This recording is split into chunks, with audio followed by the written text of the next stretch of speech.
Meanwhile, in Augusta, gun safety advocates are renewing their calls for a ban on so-called ghost guns.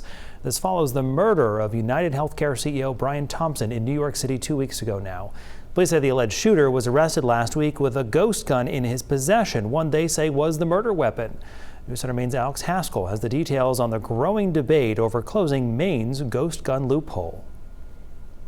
The Maine Gun Safety Coalition sees ghost guns as a major threat. It's why Executive Director Nicole Palmer is once again calling for restrictions on the firearms. We want to see legislation that makes it completely illegal to own or sell ghost guns. What concerns Palmer about them is they're difficult, if not impossible, for law enforcement to trace. Ghost guns can be assembled at home, either from scratch with a 3D printer or through kits that can be ordered online. And none of them are marked with serial numbers. Serial numbers are important because they allow for law enforcement to trace each individual weapon. But Joshua Rains of the group Gun Owners of Maine has a different take. Just like any gun control attempt, banning so-called ghost guns does nothing to curb crime. Criminals who seek to use a firearm for evil do not care if they pass a background check, if they purchase a firearm illegally, or if the firearm they utilize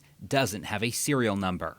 The renewed push for legislation from gun safety advocates follows the arrest of Luigi Mangione, charged with murder in the shooting death of United Healthcare CEO Brian Thompson. The New York City Police Department says when he was arrested in Pennsylvania, Mangione was in possession of a ghost gun, which may have been made on a 3D printer. It matched shell casings found at the murder scene. According to Everytown for Gun Safety, 15 U.S. states regulate ghost guns. Maine is not one of them. In 2021, there was a bill to ban ghost guns here in the state of Maine. The bill failed. However, Palmer says some state lawmakers are interested in putting forth similar legislation this session. Maine Governor Janet Mills is weighing in on the debate. Spokesperson Ben Goodman says the governor would welcome a discussion about updating the existing statute to address the problems of firearms that do not carry a serial number. Palmer is hoping that discussion will become action in the coming months. Alex Haskell, News Center, Maine.